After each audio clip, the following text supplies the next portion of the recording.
When you come to make the wings, there is no need to trace off the wing pattern, and the same goes for the wand. You can just cut it straight out from the template sheet. You can trace it off if you want, but bearing in mind that you can't iron things, press things onto this glittery fabric because it's already got glue in it, so you don't want to go messing that up or melting the glue that's attaching the glitter. So instead of pressing and tracing it, we are going to just use this cut out shape directly from the pattern, from the template pieces, and trace round it on the back of the glitter. So use a sharpish pencil. You'll find it easier to use this paper than the freezer paper because this paper is thicker. So if you use the freezer paper, it's more difficult to use the edge of the shape as a guide for your pencil. So I just hold it in place. I don't worry about washi tape or anything because it's only a very small shape and it's not too fiddly. So you just trace around the edge with your pencil.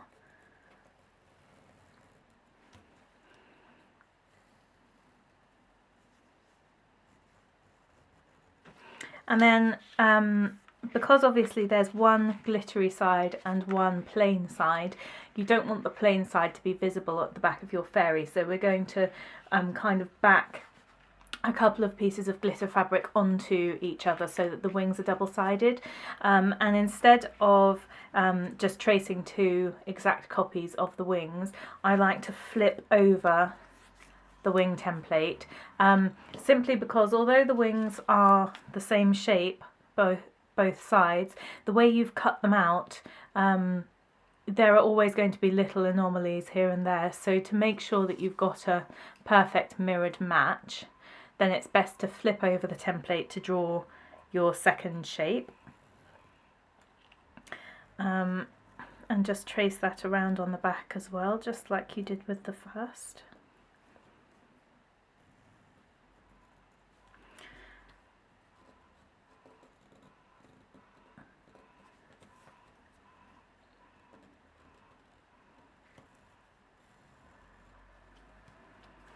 And then once you've traced those shapes, you can cut them out. Make sure you use your paper scissors for this because your fabric scissors won't do them much good cutting through this glitter.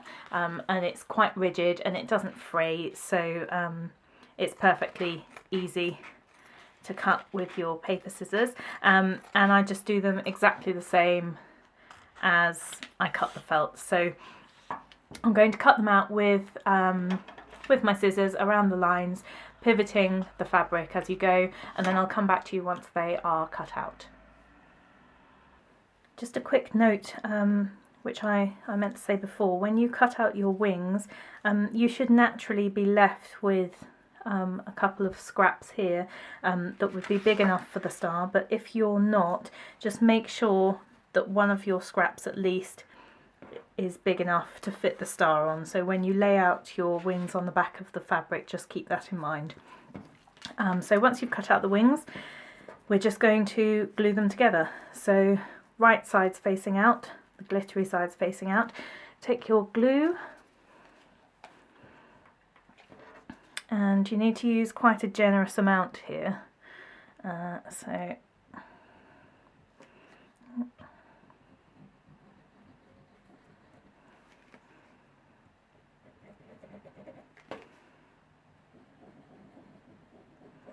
want to cover the whole amount. Stay just clear of the edges because when you push them together that will squish out.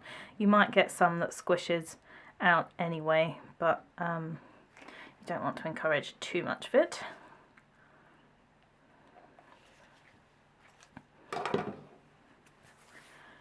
So cover one side with glue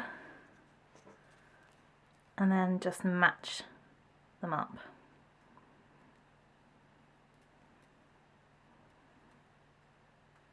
And make sure you press them together, so any excess just squeeze out of the sides and move it away with your fingers.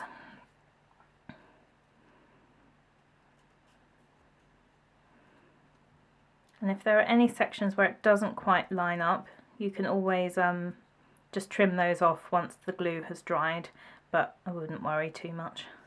As long as it's close, then you end up with a nice double-sided pair of wings.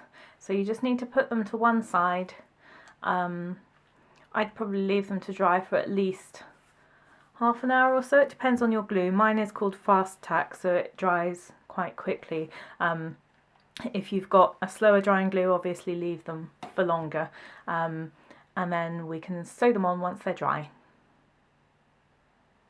Once your wings are dry, you need to give them a fold. Well, you don't have to, but I think it looks nicer if you give them a bit of a fold. It kind of gives them more of a 3D shape rather than just sitting flat against her back. They will then kind of be much more like fluttery wings. So give them a fold, and then you're going to stitch them to her back in a very similar way to how we stitched over the bow. We are just going to loop the thread over that fold in the centre of her back, and bringing the thread just underneath the front of her dress here, so that those stitches at the front are hidden. So I'm using one strand, just like I did for the for sewing the dress together, one folded strand of the light grey thread, the same that we used for the body, and with a loop in the end. So to start with, if we just secure the end of the thread, so I'm going to thread the needle through her back, coming out at the front, just underneath here. Hopefully you can see that if I bring it up a bit. And then make a small stitch back to the same spot.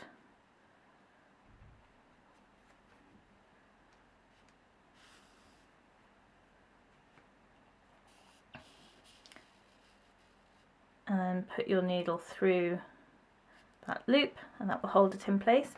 And now put the wings where you want them, and over that piece where you folded it, just make one big stitch and come out again. All your stitches are just going to be hidden. You just have to peel down the front of her dress here. Oh, my wings have fallen out. I'm going to make the stitch smaller and then slot the wings in between, just for that first holding stitch.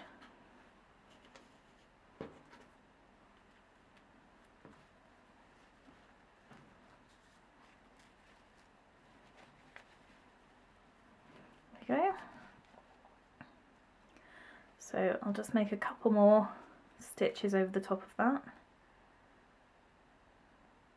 So I'm going back down here to the base of the wings, again just like you did with the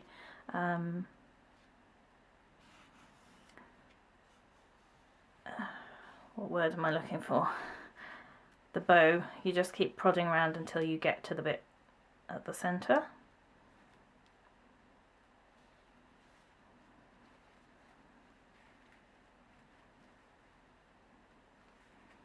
Stitch hidden under the front of the dress. Hold the wings in place, and to be honest, even with 2 stitches there, I think I'm happy with that. They're pretty sturdy. So then just the usual way of in and out of the body a couple of times to make sure the end of the thread isn't going to unravel when you cut it off. Back through the same hole you just came out, and out of the body anywhere.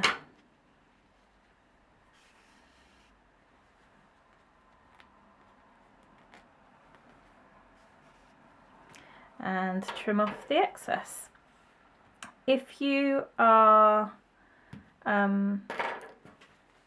if you think, I mean, these are definitely to be kept away from children anyway at all costs, but if you think there is a chance you're going to have a child tugging on these wings, I would do a few extra stitches over the top. But for me, for a grown-up, just to have this hanging on my tree, 2 is plenty of stitches.